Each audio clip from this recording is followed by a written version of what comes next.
तर इकडे लक्ष द्या विद्यार्थी मित्रांनो, मागच्या तासाला आपण मेल रिप्रोडक्टिव्ह सिस्टीम पाहिली. मेल रिप्रोडक्टिव्ह सिस्टीममध्ये एक्सटर्नल जेनायटल ऑर्गन्स आपण पाहिले. त्याच्यानंतर आपण इंटरनल जेनायटल ऑर्गन्स पाहिले. आणि एक मेल रिप्रोडक्टिव्ह सिस्टीममध्ये एक छोटासा पॉईंट आपला मागच्या तासाला राहिला आहे. Last point from mail reproductive system we have to discuss, that is semen.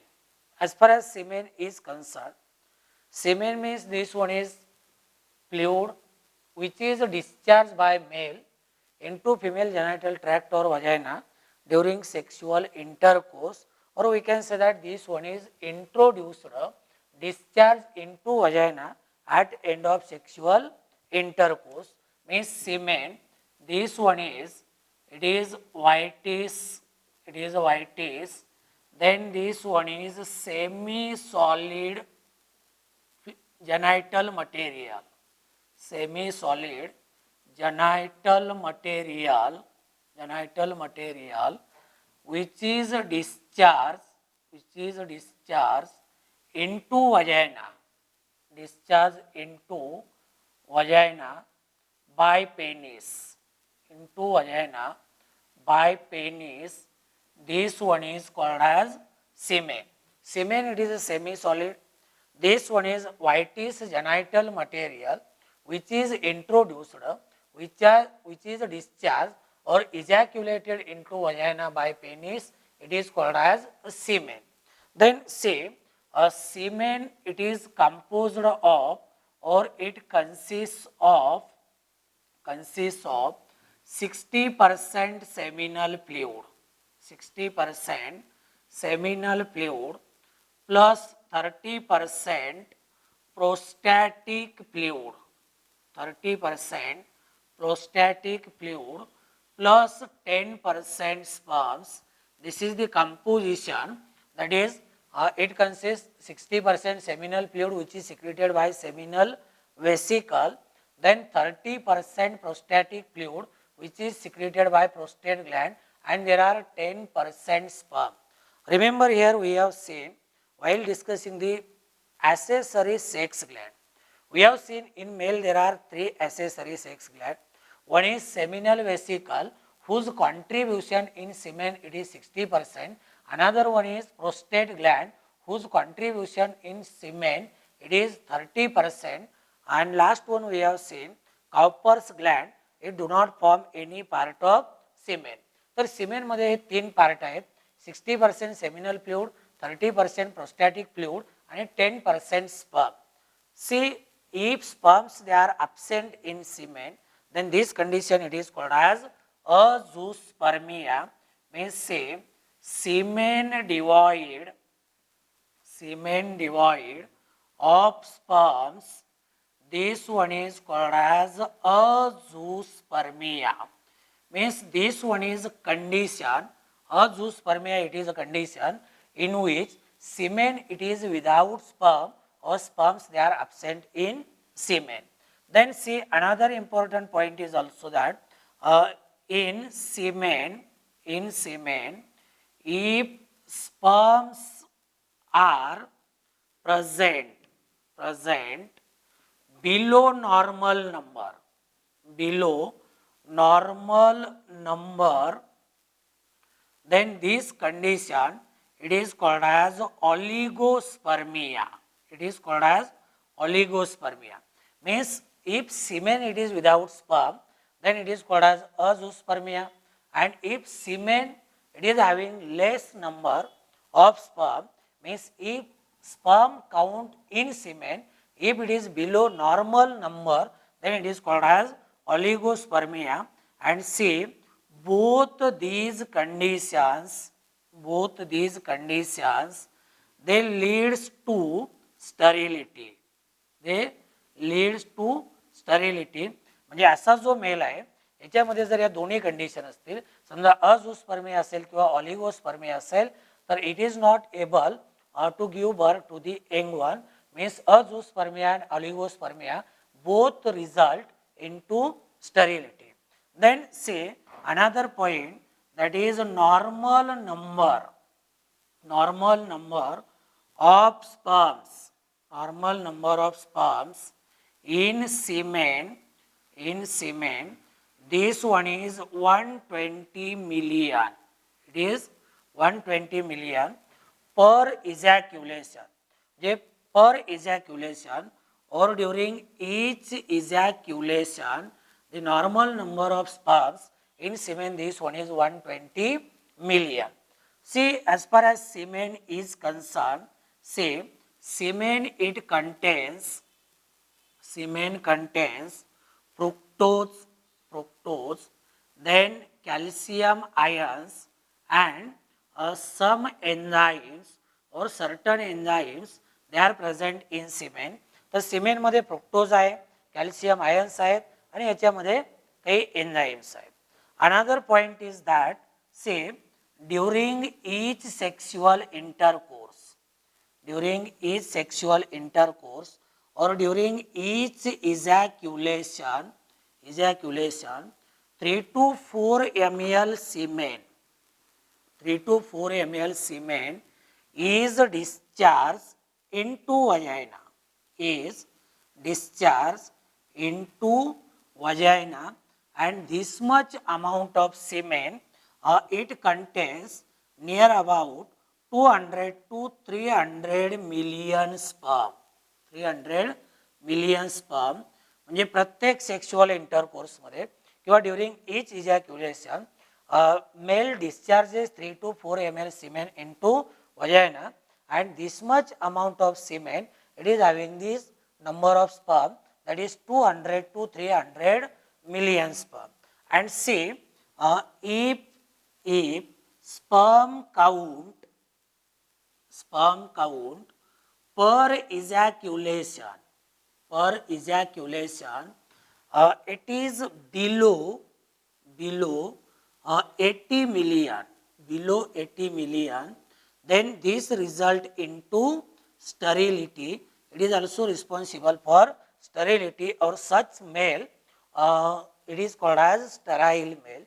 म्हणजे प्रत्येक सेक्शुअल इंटरकोर्स मध्ये जर किंवा प्रत्येक सेक्शुअल इंटरकोर्सच्या वेळेस जर स्पर्म काउंट 80 मिलियन पेक्षा कमी असेल तर तो मेल कसा आहे, स्टराईल आहे.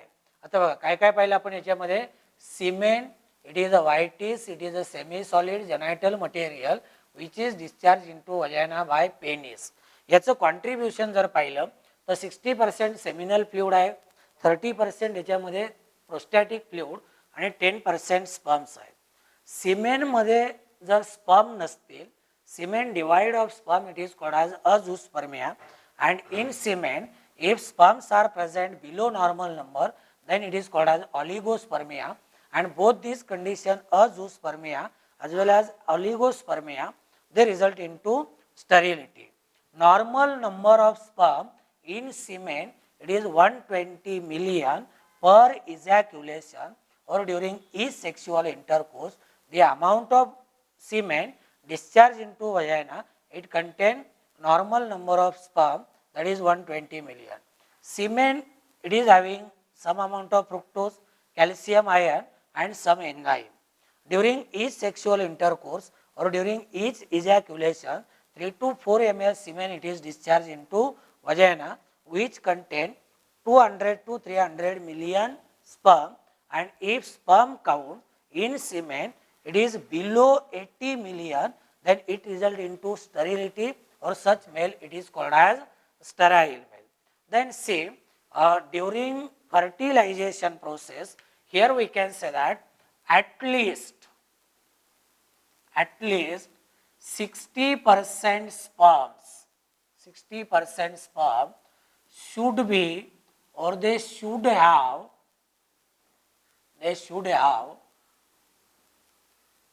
normal shape and size. And another point, say at least 40% sperms they should be motile. म्हणजे फर्टिलायझेशनच्या वेळेस कमीत कमी 60% स्पर्म जे आहेत हे कसे असले पाहिजेत, नॉर्मल शेप साईज असले पाहिजे. कधी कधी काय होते की काही स्पर्म मध्ये शेपटी म्हणजे ज्याला आपण टेल म्हणतो, ही टेल ॲब्सेंट असते किंवा कधी कधी टेलची लेंथ कमी असते किंवा एका स्पर्मला कधी कधी 2 टेल असतात.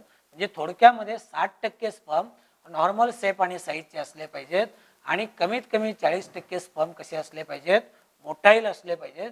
These are the two most important point. So this is about semen. Thus here we have completed male reproductive system. Now we will start next point, that is called as female reproductive system. तर आता mail reproductive system संपली. आपल्याला पुढचा point पाहायचा आहे female reproductive system. See, at the introductory part of this topic we have seen details regarding puberty. What is puberty? We have seen ability to reproduce, that is called as puberty. And when we talks about the females, in female the age of puberty it is 10 to 14 years. Means at puberty the female reproductive organs they becomes well developed. Means here we can say that ovaries they becomes functional, they starts producing egg or ovum.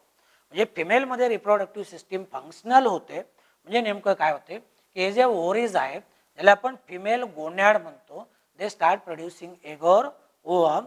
Then menstrual cycle it also begins. तर फिमेलमध्ये जे प्युबर्टीचं age आहे we have seen this one is 10 to 14 years. Means at the age of 10 to 14 years females they becomes capable of giving birth to the young one. मित्रांनो mail reproductive system मध्ये आपण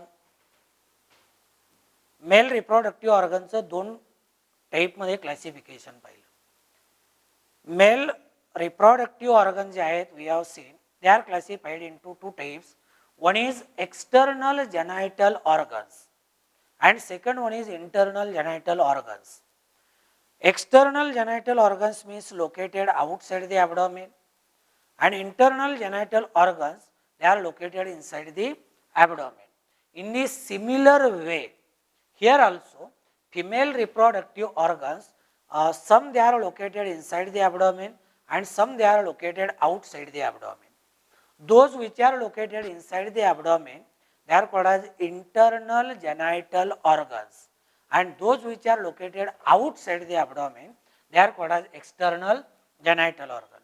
म्हणजे जसं मेलमध्ये इंटरनल एक्सटर्नल जेनायटल ऑर्गन असं classification आपण पाहतो त्याच पद्धतीने फिमेल रिप्रोडक्टिव्ह सिस्टीम मधले जे काही ऑर्गन्स आहेत काही ऑर्गन ॲबडॉमेनमध्ये आहेत, काही ॲबडॉमेनच्या बाहेर आहेत.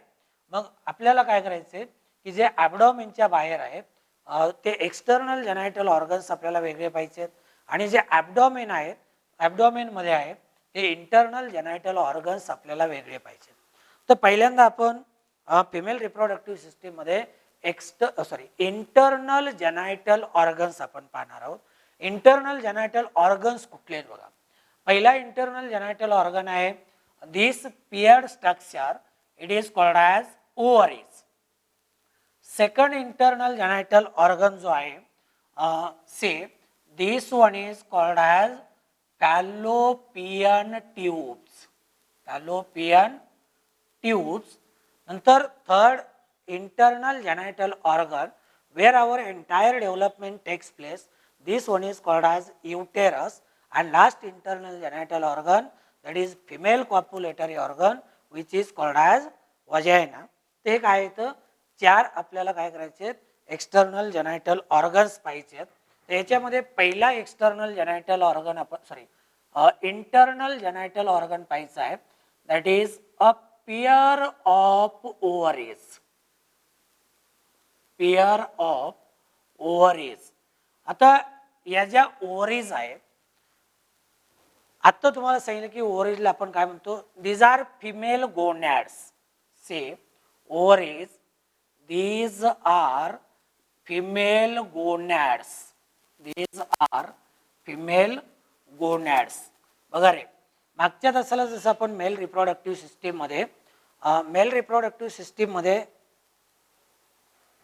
मेल गोनॅड्स पाहिले. मेल गोनॅड्स म्हणजे testis. Male gonad they are paired structure. they are 2 in number. In the similar way, ovaries they are also 2 in number, they are paired structure. यांना आपण काय म्हणतो, these are called as female gonads. These are called as female gonads. Then say ovaries, they are also called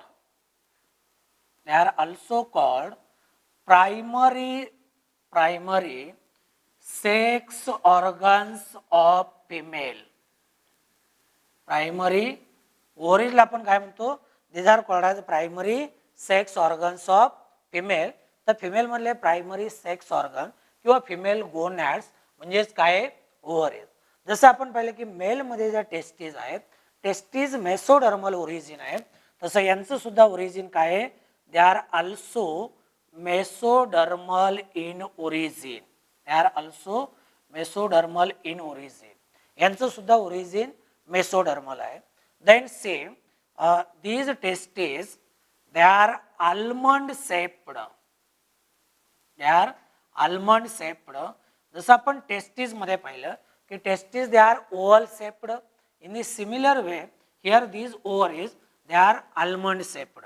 As far as dimension is concerned, here we can say that each ovary it measures 2 to 4 centimeter in length, then 3 centimeter in width, 3 centimeter in width and 1 centimeter in thickness, 1 centimeter in thickness.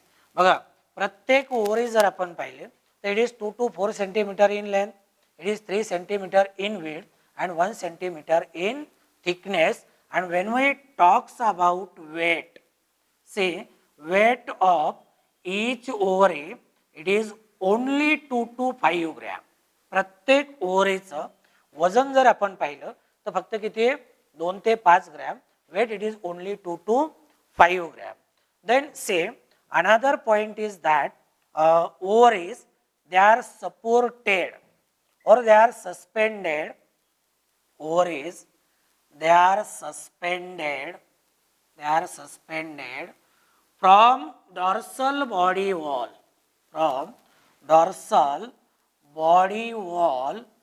by fold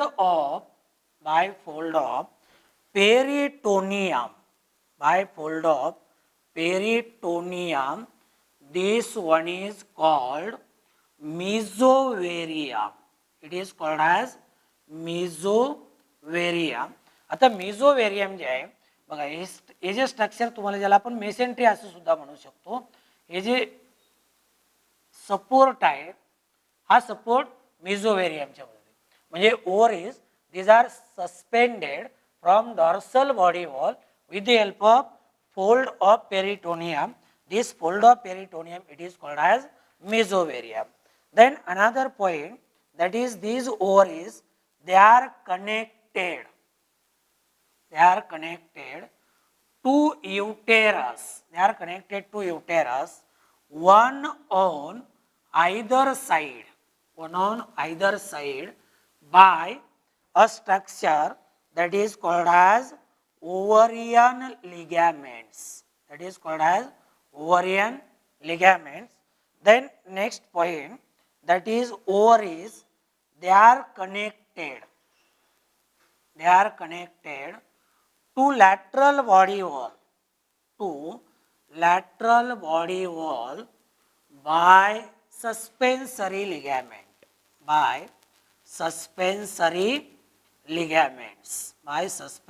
ligaments.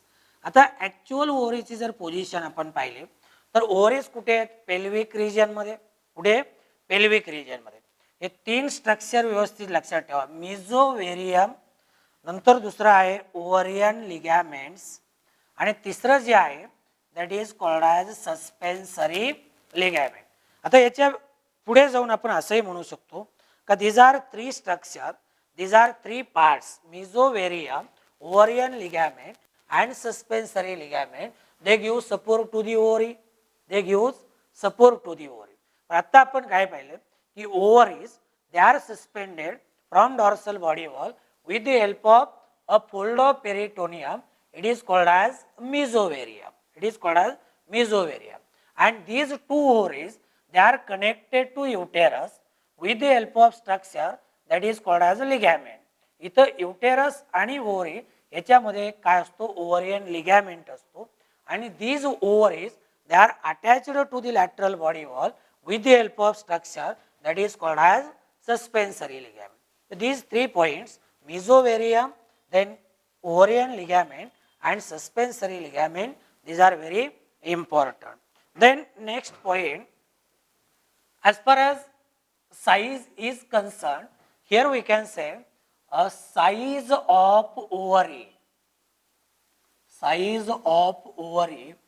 increases during menstrual cycle and during pregnancy.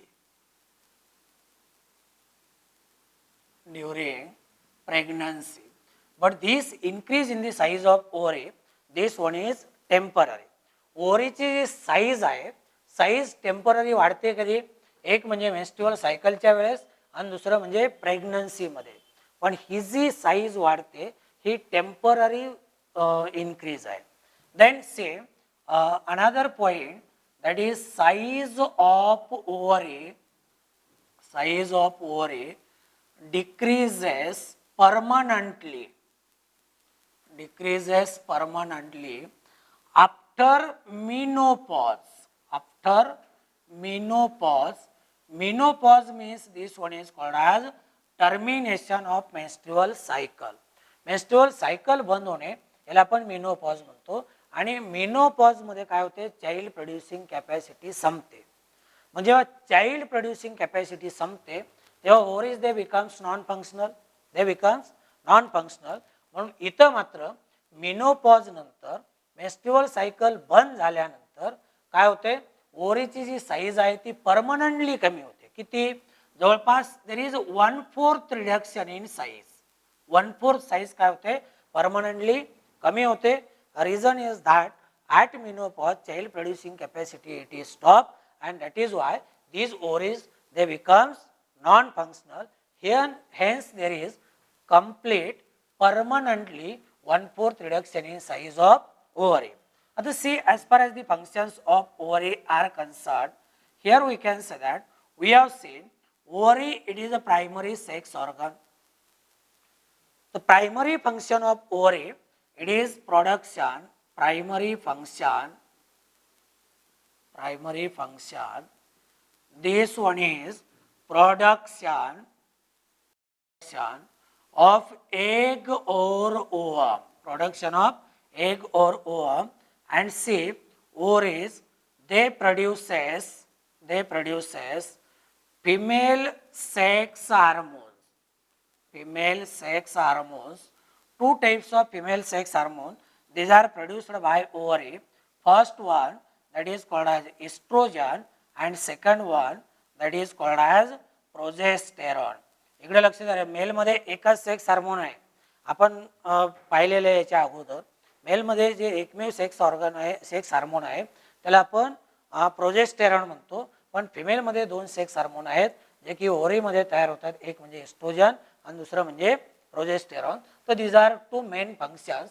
That is, primary function, it is the production of egg or ovum, and they produces female sex hormone. This female sex hormone that is called as estrogen and progesterone. So this is all about female gonad or primary sex organ of female, that is ovaries, which are paired structure. Then here we have to see the histological structure of ovary, but this histological structure of ovary we will see at the end of female reproductive system. Actually क्रमाने जर पाहायचं म्हणलं तर आता आपल्याला काय करावं, आता आपल्याला या ओव्हरीचं इंटरनल स्ट्रक्चर, या ओव्हरीचं हिस्टोलॉजिकल स्ट्रक्चर किंवा टीएस पाहायचं आहे. पण आत्ता न पाहता आपण काय करूयात, हे जे टीएस आहे ओव्हरीचा किंवा histology of ovary, that we will discuss in the last or end part of this female reproductive system. नंतर दुसरा इंटरनल जेनायटल ऑर्गन्स आपल्याला पाहायचा आहे. हा दुसरा जो इंटरनल जेनाइटल ऑर्गन आहे, this one is called as fallopian tubes. These fallopian tubes, they are also called as oviduct. See, then a pair of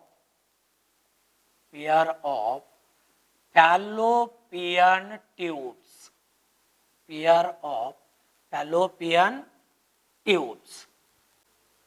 चला पुढचा पार्ट आपल्याला पाहिजे आहे पेअर ऑफ फॅलोपियन ट्यूब्स. आता आपण पहिला इंटरनल जेनाइटल ऑर्गन पहिला पेअर ऑफ ओव्हरीज, ज्याला की आपण फिमेल गोनॅड म्हणलो, ज्याला आपण प्रायमरी सेक्स ऑर्गन्स म्हणलो फिमेल मधले, जिथे की एक किंवा ओव्हम तयार होतो आणि फिमेल मध्ये जे दोन सेक्स हार्मोन आहेत एस्ट्रोजन आणि प्रोजेस्टेरॉन तयार होतात. दुसरा जो पार्ट आहे pair of fallopian tubes.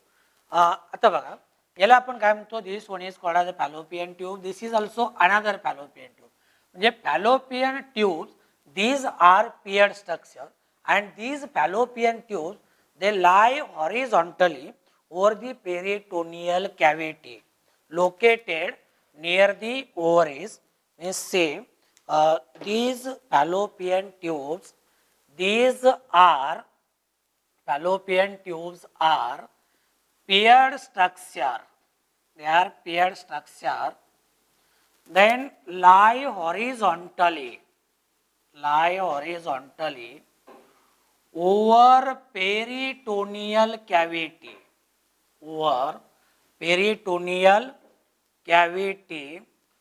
close to ovaries, means they are located close to ovaries or they are located near the ovaries. The fallopian tubes आहेत, fallopian tubes they are paired structure, they are two in number, they lie horizontally over the peritoneal cavity and they are located near the ovaries or they lie close to the ovaries. Then another point, that is each fallopian tube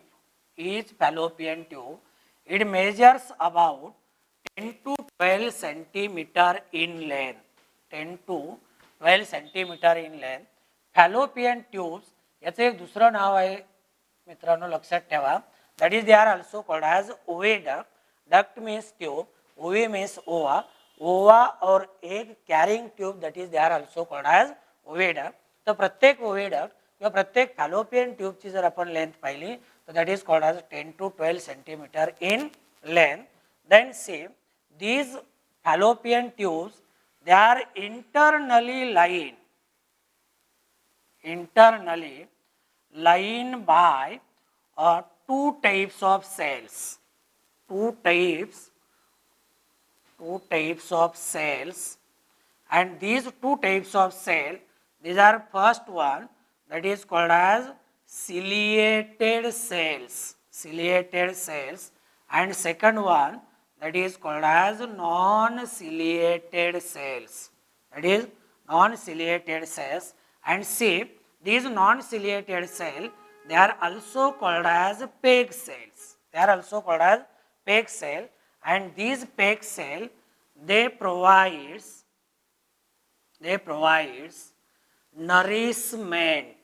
nourishment to egg or ovum. They provides nourishment to egg or ovum. तर प्रत्येक fallopian ट्यूबच्या आतल्या बाजूने दोन प्रकारच्या cells आहेत, एक ciliated sale आणि दुसरं जे आहे ते non ciliated cell. Non ciliated cell म्हणजे याला आपण पेग सेल म्हणतो.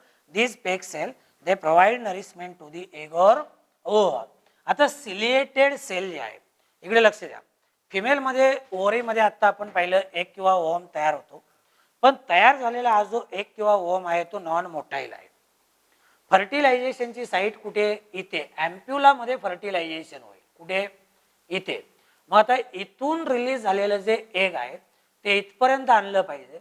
ॲक्च्युअली ते इथे कनेक्ट केलं जाईल, पण इथून नंतर काय केलं जातं, ते हळूहळू असं काय केलं जातं, या सिलेटेड सेलच्या मदतीने पुढे ढकललं जातं. म्हणजे जसं आपण हळूहळू सावकाश गतीने घरामधला कचरा वगैरे आपण झाडूच्या मदतीने पुढे ढकलतो का नाही, त्या पद्धतीने काय केलं जातं, हे एक किंवा ओव्हम या सिलेटेड सेलच्या मदतीने पुढे ढकललं जातं, कुठपर्यंत आणलं जातं, ॲम्प्युला पार्टपर्यंत. आता दुसऱ्या ज्या सेल आहेत त्या नॉन सिलिएटेड सेल आहेत. नॉन सिलिएटेड सेल यांना आपण दुसरं नाव देतो, ते म्हणजे पेग सेल्स. आणि या पेग सेल म्हणजे काय, they provide nourishment to the egg or ova. म्हणजे आता बघा, ओव्हरीमधनं एग रिलीज झालं आणि ते ॲम्प्युला पार्टकडे या फॅलोपियन ट्यूबमधनं चालले. त्याच्या आतल्या बाजूने इथे काय असतात, या पेग सेल असतात. ते काय करतात, त्याला नरिशमेंट वगैरे प्रोव्हाइड करतायत.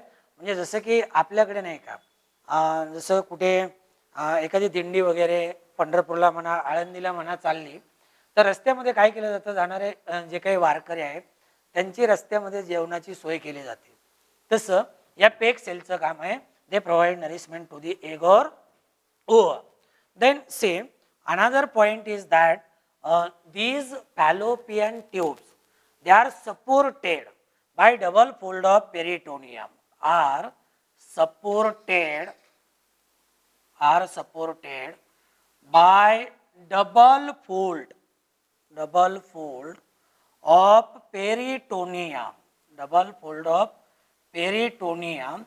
This one is called as mesosalpinx. It is called as mesosalpinx. तीन गोष्टी लक्षात घ्या रे.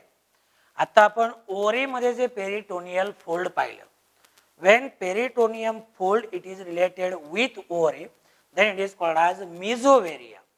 When peritoneal fold it is related with fallopian tube, then it is called as mesosalpinx. And third, when it is related with uterus, then it is called as mesometrium. It is called as mesometrium. म्हणजे तिन्ही ठिकाणी आपल्याला peritoneal fold पाहायला मिळते. जेव्हा peritoneal fold आपण ओव्हरीशी related पाहतो तेव्हा त्याला काय म्हणलो होतो आपण, जेव्हा ओव्हरीशी रिलेटेड पाहतो तेव्हा त्याला म्हणतो मेसोवेरियम. काय म्हणलो, मेसोवेरियम. जेव्हा फॅलोपियन ट्यूबशी आपण रिलेटेड ही टर्म वापरतो तेव्हा त्याला काय म्हणतो, मेसोसाल्पिनिक्स.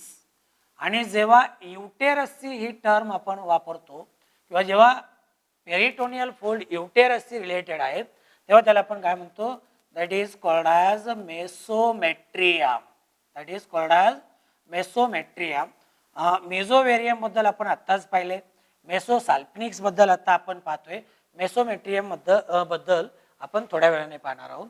तर हे जे फॅलोपियन ट्यूब्स आहेत they are supported by double fold of peritoneum and that is called as mesosalpinx. That is called as mesosalpinx. Another point, that is these fallopian tubes, they are divided into three parts, or each fallopian tube it consists three parts. See, each fallopian tube it consists three parts. It consists three parts. These three parts, they are first one that is called as infundibulum. Infundibulum. Then second part it is called as ampulla. And third part that is called as isthmus. That is called as isthmus, or it is also called as cornua. तर पहिला part आहे तो म्हणजे इनफंडिब्युलम. म्हणजे प्रत्येक fallopian ट्यूबचे तीन part आहेत. एक म्हणजे इनफंडिब्युलम, दुसरं म्हणजे ॲम्प्युला, आणि तिसरं म्हणजे जो पार्ट युटेरसमध्ये ओपन होतो एकदम नॅरो पार्ट आहे याला आपण काय म्हणतो, that is called as isthmus. तर say this is a first part infundibulum, second part that is ampulla, and third part isthmus.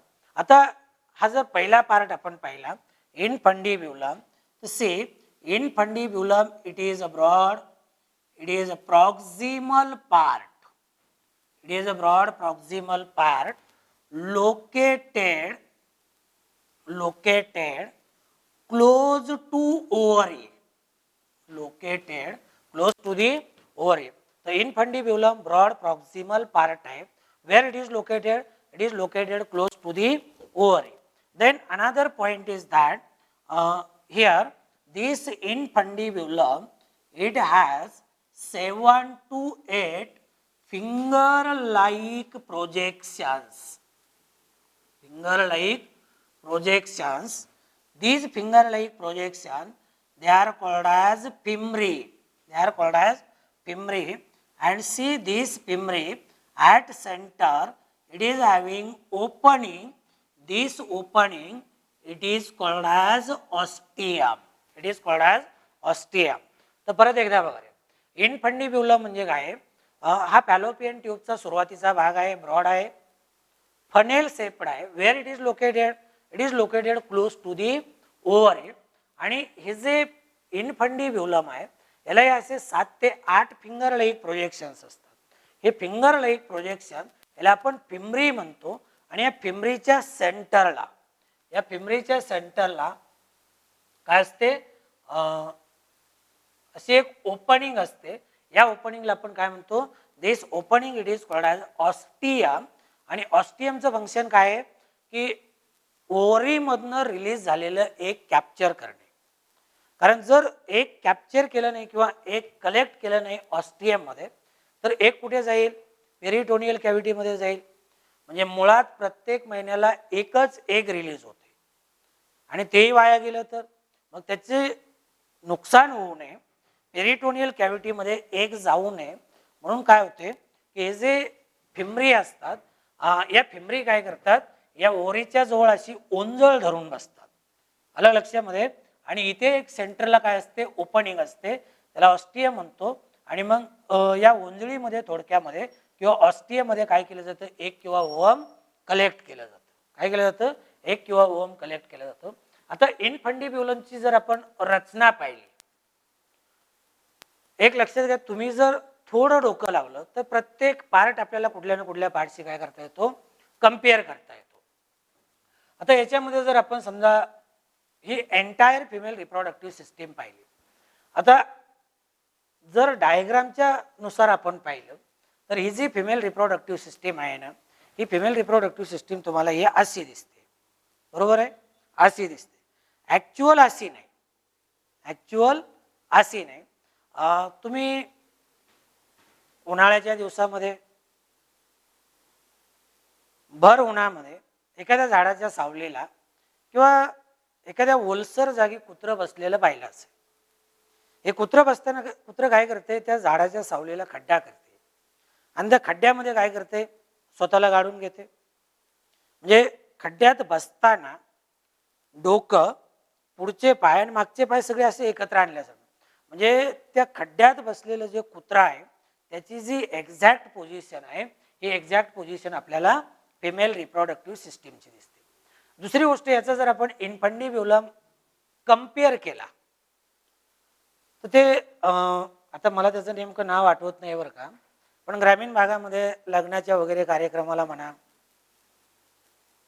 किंवा सप्त्याचा कार्यक्रम म्हणा, गावातल्या लोकांना जर जेवायला आमंत्रण द्यायचं असेल तर मंदिरावरती किंवा कुणाच्या घरावरती एक ॲल्युमिनियमपासनं बनवलेलं असं एक लांबलचक स्ट्रक्चर असतं. हां, त्याला आपण भोंगा म्हणतो. भोंगा काय म्हणतो? भोंगा. त्याची जी समोरची बाजू आहे का नाही, एक्झॅक्ट त्या भोंग्याच्या समोरच्या बाजूसारखं हे इनफंडिब्युलम दिसते. तर तो मुद्दा वेगळा आहे. एक फक्त तुम्हाला कम्पेअर करून सांगितलं, त्याच्याशी आपल्याला देणं घेणं नाही. तर इनफंडिब्युलम काय आहे? It is a broad, it is a proximal part which is located close to the ovary. याच्यामध्ये 7 ते 8 असे फिंगर लाईक प्रोजेक्शन्स आहेत ज्यांना की आपण फिमरी म्हणतो. आणि फिमरीमध्ये जी सेंटरला ओपनिंग असते, या ओपनिंगला आपण काय म्हणतो? That is called as ostium. That is called as ostium. नंतर याच्यामध्ये जो दुसरा पार्ट आहे, second part that is called as ampulla. Second part that is called as ampulla. Ampulla, it is also broad. It is broad, middle, longest part of fallopian tube. See, this one is broad, middle, and this one is longest part of fallopian tube. वेगळ्या भाषेत सांगायचं झालं तर जवळपास fallopian ट्यूबचा 2/3 part जो आहे, 2/3 portion जो आहे, this one is occupied by this एम्प्युला. तर So it is a broad, middle and longest part. Then say it is site of fertilization. It is site of fertilization. Fertilization जर कुठे होत असेल तर फर्टिलायझेशनची जी साईट आहे ती एम्प्युला. जर या साईडला फर्टिलायझेशन झालं तर इथे होईल आणि या साईडला फर्टिलायझेशन झालं तर इथे होईल. म्हणजे बघा आत्ता मी तुम्हाला सांगितलं की फिमेलमध्ये एक किंवा ओव्हम नॉन मोटाईल आहे, तो ढकलत ढकलत काय केला जातो, कुठपर्यंत आणला जातो, एम्प्युला पार्टपर्यंत आणला जातो, ओव्हरीमधनं रिलीज झाल्या जातं. हां, सेक्शुअल इंटरकोर्सच्या वेळेस मेलकडनं वजायनामध्ये जे स्पर्म सिमेंट डिपॉझिट होते याच्यामध्ये जे स्पर्म आहेत हे स्पर्म काय आहेत, मोटाईल आहेत. तर हे जे स्पर्म आहेत हे या मार्गाने काय होतील, इथपर्यंत येतील एम्प्युला पार्टपर्यंत आणि नंतर ओव्हरीमधनं रिलीज झालेलं एक इथपर्यंत आणलं जाईल. या ठिकाणी दोघांची मीटिंग होते, दोघं एकमेकाला फ्यूज होत आहेत. मग हे जे फ्युजन आहे किंवा युनियन आहे त्याला आपण फर्टिलायझेशन म्हणतो. म्हणजे फर्टिलायझेशन कुठे होते, फर्टिलायझेशन फॅलोपियन ट्यूबच्या एम्प्युला पार्टमध्ये, पुढे एम्प्युला पार्टमध्ये. आणि झायगोट तयार झाल्यानंतर जे इनिशियल डिव्हिजन आहे म्हणजे साधारणतः एक एम्ब्रिओ 8 सेलचा होईपर्यंत तो कुठे असतो, एम्प्युला पार्टमध्येच असतो. 8 सेलचा एम्ब्रिओ झाल्यानंतर मग हळूहळू तो कुठे यायला लागतो, युटेरसकडे यायला लागतो. कुठे, युटेरसकडे. तर हे झालं एम्प्युला बद्दल. एम्प्युला हा फॅलोपियन ट्यूबचा लॉंगेस्ट पार्ट आहे, मिडल पार्ट आहे, ब्रॉड आहे. एकूण जवळपास 2/3 पोर्शन जो आहे it is occupied by ampulla. And see this is a most important point. where fertilization takes place or site of fertilization, it is nothing but it is ampulla. And last part, that is isthmus. Last part, that is isthmus. Isthmus, it is a short part, it is a narrow part which opens into uterus. Means isthmus, this one is a short or it is a narrow part. Short or narrow part which opens into uterus, which opens into uterus. So this is about the 3 part of fallopian tube. तर आता आपण पाहिलं fallopian tube किंवा ओव्हिडक्ट बद्दल. Paired structure आहे, lie horizontally over the peritoneal cavity close to the ovaries. Each fallopian tube it is made up of 10 to 12 centimeter in length. Then internally lined by 2 types of cell, ciliated, non-ciliated cell. Non-ciliated cell ला आपण peg cell म्हणतो. they provide nourishment to the egg or ovum. नंतर काय पाहिलं की या ज्या fallopian tubes आहेत they are supported by double fold of peritoneum, that is mesosalpinx. आणि प्रत्येक फॅलोपियन ट्यूब 3 पार्ट मध्ये आपण डिफरन्शिएट करतो. किंवा फॅलोपियन ट्यूबला 3 पार्ट आहेत, इनफंडिब्युलम, दुसरा पार्ट आपण पाहिला एम्प्युला आणि तिसरा जो पार्ट आपण पाहिला तो म्हणजे इस्थमस. तर this is about the second part. Now we will discuss third part, that is uterus.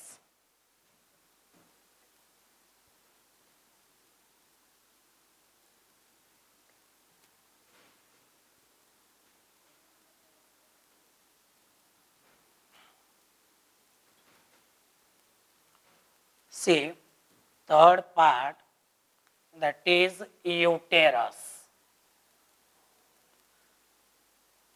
जिथे आपली एंटायर डेव्हलपमेंट होते, हा एंटायर डेव्हलपमेंटसाठी रिस्पॉन्सिबल असणारा फिमेल मधला जो पार्ट आहे जो की युरिनरी ब्लॅडर आणि रेक्टमच्या मध्ये आहे, याला आपण काय म्हणतो, this one is called as uterus.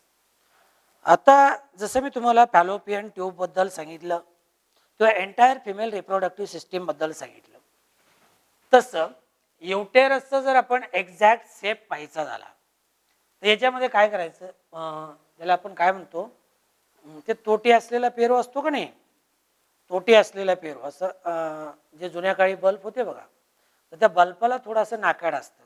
जसं काही काही पेरू एकदम गोल असतात आणि त्याला थोडं नाकाड असतं असं. इकडे बघा, हे या पद्धतीने नाकाड असते, पेरूला तोटी असते आणि इथे त्याचा देठ असतो.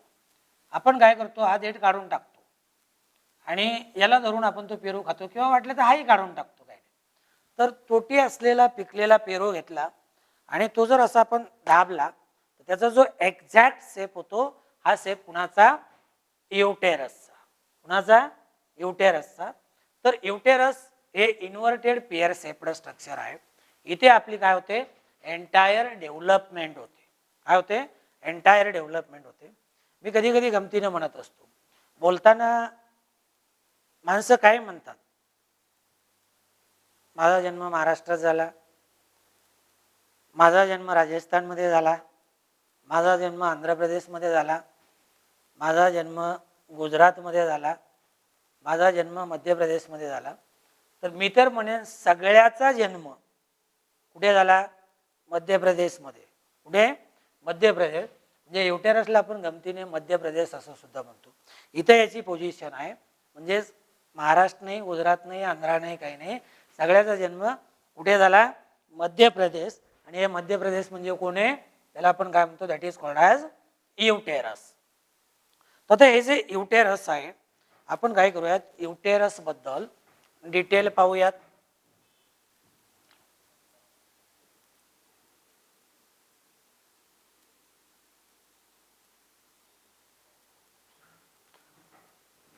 तर इकडे लक्ष द्या रे, हे युटेरसला आणखी एक टर्म आपण वापरतो, say this uterus it is also called womb. Uterus it is also called as womb. On this uterus it is thick walled. Uterus it is thick walled, then it is highly vascular. It is highly vascular. It is highly muscular. Highly muscular. Highly distensible. Highly distensible organ. It is highly distensible. तर thick walled आहे, highly vascular आहे. It is having abundant blood supply. It is having large number of muscles. Then it is a highly distensible organ. Means there can be increase in its size or its size it can increase. म्हणजे थोडक्यामध्ये आतमध्ये वाढणारं जे मूल आहे, आतमध्ये वाढणारं मूल त्याची वाढ झाली, त्याची साईज वाढली की हळूहळू काय होते, युटेरसची साईज सुद्धा वाढते. आणि म्हणून याला आपण काय म्हणतो, this one is called as distensible organ. इकडे लक्ष द्या रे, माझ्या माहितीनुसार तुम्ही excretory products and their elimination याच्यामध्ये युरिनरी ब्लॅडर पाहिलं असेल. युरिनरी ब्लॅडरमध्ये काय होतं, जसजसं युरिन साठत जाईल तसतसं त्याची सुद्धा साईज वाढत जाते. तो सुद्धा डिस्टेन्सिबल ऑर्गन आहे. तसं आतमध्ये वाढणारं मूल याची साईज वाढली की हळूहळू युटेरसची साईज वाढते. मग याला आपण काय म्हणतो, it is called as distensible organ. It is called as distensible organ. Then another point that is it is inverted pear shaped. It is inverted pear shaped. जे नासपतीचं फळ आहे का त्याच्या आकाराचं, म्हणजे it is inverted pear shaped. Then shape this one is located. याचं location पाहूया. It is located between urinary bladder. Between urinary bladder and rectum. Urinary bladder आणि रेक्टम या दोन्हीच्या मध्ये हा पाचरी सारखा बसवलेला पार्ट आहे. Where it is located, it is located between urinary bladder and rectum. Then see another point is that this urinary bladder it measures about 8 centimeter in length. 8 centimeter in length. Then 5 centimeter in width. 5 centimeter in width and 2 centimeter in thickness. 2 centimeter in thickness. म्हणजे dimension it is 8 into 5 into 2 centimeter. And as far as weight is concerned, weight this one is only 30 to 40 grams. weight किती याचं, 30 to 40 grams. इकडे लक्ष द्या रे, हा मुद्दा महत्वाचा आहे. युटेरसचं वजन जर पाहिलं, ज्याला आपण गर्भाशयाची पिशवी म्हणतो, हे बॅग लाईक स्ट्रक्चर आहे किंवा याला आपण सॅक लाईक स्ट्रक्चर म्हणतो. साधारणतः याचं वजन फक्त 30 ते 40 ग्रॅम एवढंच आहे. आणि हाच युटेरस ज्याचं वजन 30 ते 40 ग्रॅम आहे तो कमीत कमी जास्तीत जास्त 7 किलोग्रॅम वजनाचं मूल काय करू शकतो, डिलिव्हरी होईपर्यंत काय करतोय, तोलून धरण्याचं काम करतोय. किती किलोग्रॅम? 7 किलोग्रॅम. तो भाग वेगळा. आता अलीकडच्या काळामध्ये 7 किलोग्रॅम वजनाचे नाहीत. आलं लक्षामध्ये? सुरुवातच होते 1 किलो, 1.25 किलो, 1.5 किलो, मॅक्झिमम 2.5-3 किलोचं असेल, पण 7 किलोग्रॅमचं नाहीच. आणि 7 किलोग्रॅम असेल तर ते माणसाचं नसेल. बरोबर आहे? तर याचं एकूण वजन 30 ते 40 ग्रॅम आहे, पण तो काय करतोय, 7 किलोग्रॅम वजनाचं मूल प्रेग्नन्सीचे पूर्ण महिने भरेपर्यंत म्हणजे नॉर्मल डिलिव्हरी होईपर्यंत काय करतोय, तो तोलून धरण्याचं काम करतोय. तर किती? 8 centimetre length, 5 centimetre width, 2 centimetre thickness आणि वेट किती आहे? It is 30 to 40 gram. आता हा जो युटेरस आहे आपण याला 3 पार्ट मध्ये डिवाइड करतो. Means say here we can say that uterus it consists 3 parts. It consists 3 parts.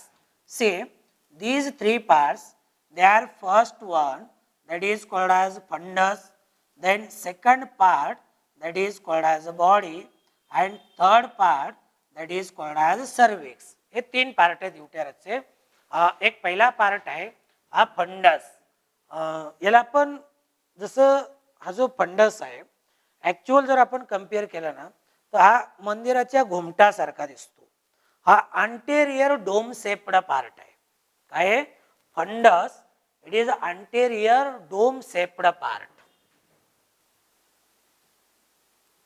It is anterior dome shaped part. Anterior dome shaped part याला आपण फंडस म्हणतो. नंतर मिडल मेन पार्ट म्हणजे बॉडी. मिडल मेन पार्ट म्हणजे body. आणि cervix जो आहे हा पोस्टेरियर नॅरो पार्ट आहे. पोस्टेरियर नॅरो पार्ट आहे. आणि हा जो सर्विक्स आहे say this cervix it is provided with strong ligaments. या सर्विक्सचे जे लिगॅमेंट असतात ना हे एकदम स्ट्रॉंग असतात. अगदी सिंपल डायग्राम जर काढायचं म्हणलं तर इकडे लक्ष द्या.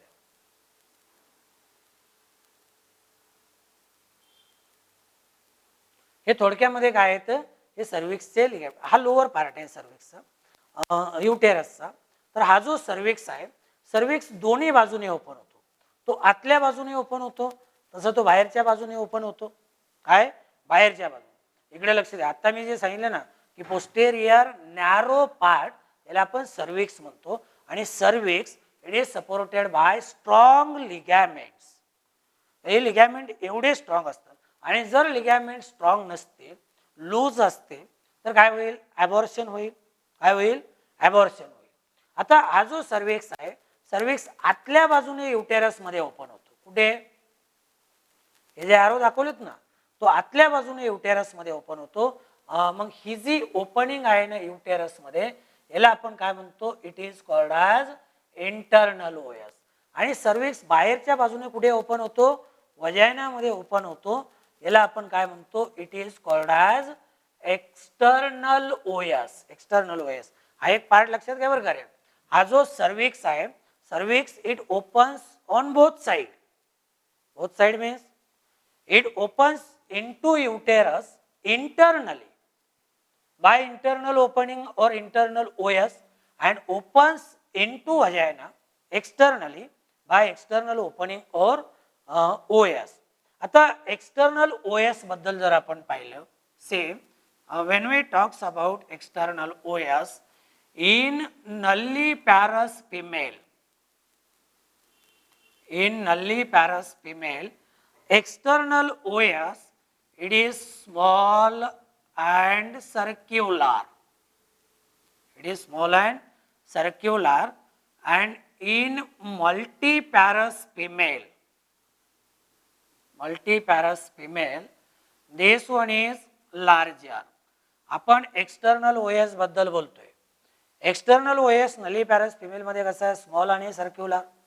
नल्लीपॅरस फिमेल म्हणजे काय रे, नल्लीपॅरस female who have not given birth to any child. एकही मूल ज्या फिमेलला अजून जन्माला घातलं नाही त्या फिमेल आपण नल्लीपॅरस फिमेल म्हणतो. नल्लीपॅरस फिमेल मध्ये तो कसा आहे, एक्सटर्नल ओएस स्मॉल आणि सर्क्युलर आहे. आणि मल्टीपॅरस फिमेल मध्ये जर पाहिला तर मल्टीपॅरस फिमेल मध्ये काय आहे, तो लार्जर आहे. Multiparous female means female who have given birth to more than one children, one or more than one children, म्हणजे एक किंवा एकापेक्षा जास्त मुलं जन्माला घातलीत अशी जी फिमेल आहे तिला आपण मल्टीपॅरस फिमेल म्हणतो. तर मल्टीपॅरस फिमेल मध्ये हा जो एक्सटर्नल ओएस आहे तो कसा आहे, आकाराने मोठा आहे. हे झाले 3 पार्ट युटेरसचे. पहिला पार्ट आपण पहिला फंडस, घुमटासारखा, मंदिराच्या घुमटासारखा म्हणून तो त्याला नाव दिले फंडस. नंतर मिडल मेन पार्ट जिथं आपली एंटायर डेव्हलपमेंट ती बॉडी, आणि सर्विक्स हा पोस्टेरियर नॅरो पार्ट आहे तिथं आपण पाहिलं. आणि दुसरी गोष्ट एक लक्षात घ्या रे, फिमेलमध्ये जो सर्वायकल कॅन्सर आहे, सर्वायकल कॅन्सर फिमेलमध्ये मोस्ट कॉमन आहे. तर इथलं फ्लूइड काय केलं जातं, काढून घेतलं जातं आणि त्याच्यामध्ये सेल चेक केल्या जातात. इपिथेलियल सेलची संख्या जर वाढली तर समजायचं फिमेलमध्ये सर्वायकल कॅन्सर झालं. तर हे झाले युटेरसचे 3 part. Again we have to discuss that is wall of uterus. It is made up of 3 layers.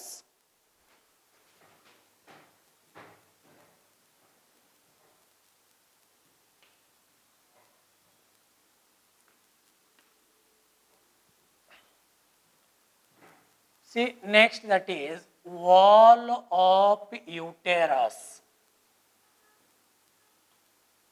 It consists 3 layers. consist 3 layers. याच्यामध्ये जी आउटर मोस्ट लेयर आहे, say outermost layer, this one is called as perimetria. Perimetria. नंतर याच्यामध्ये जी middle layer आहे याला आपण काय म्हणतो, it is called as मायोमेट्रिया. आणि इनर मोस्ट लेयर जी आहे याला आपण काय म्हणतो, that is called as endometrium. That is called as endometrium. इकडे लक्ष द्या, इथं तुम्हाला या 3 लेयर क्लिअर कट दिसत आहेत. सगळ्यात बाहेरची जी लेयर आहे ना याला आपण पेरिमेट्रियम म्हणतो. युटेरसची सगळ्यात बाहेरची लेयर पेरिमेट्रियम. युटेरसची मिडल लेयर जिला आपण मायोमेट्रियम म्हणतो, जी स्मूथ मसल पासून बनली आहे. कुणापासनं, स्मूथ मसल. आणि या स्मूथ मसलचा सगळ्यात महत्त्वाचा रोल डिलिव्हरी नंतर आहे. डिलिव्हरी होताना काय होते की इथले जे ब्लड वेसल वगैरे आहेत ते काय होतात, रप्चर होतात. इथे स्मूथ मसल आडव्या तिडव्या याची कशी अरेंजमेंट असते. पण डिलिव्हरी झाल्यानंतर ब्लड वेसलची तोंड रप्चर झाली काय होते, ब्लिडिंग सुरू होते. मग हे ब्लिडिंग मिनिमम ठेवण्याचं काम इथल्या स्मूथ मसल करतात. कारण स्मूथ मसलचा दाब वरून काय करतो, त्या ब्लड वेसलवरती पडतो. ब्लड वेसलची तोंड अशी दाबली जातात, ब्लिडिंग काय होते, थांबते. आणि जर फर्टिलायझेशन फेल गेलं तर प्रत्येक महिन्यामध्ये, प्रत्येक मेन्स्ट्रुअल सायकलच्या वेळेस जी लेयर रप्चर होते that is called as endometrium. That is called as endometrium. तर या युटेरसच्या 3 लेयर आहेत, outermost perimetrium, middle myometrium, and this innermost layer it is called as endometrium. It is endometrium. आता उरलेला भाग जो आहे तो आपण पुढच्या तासाला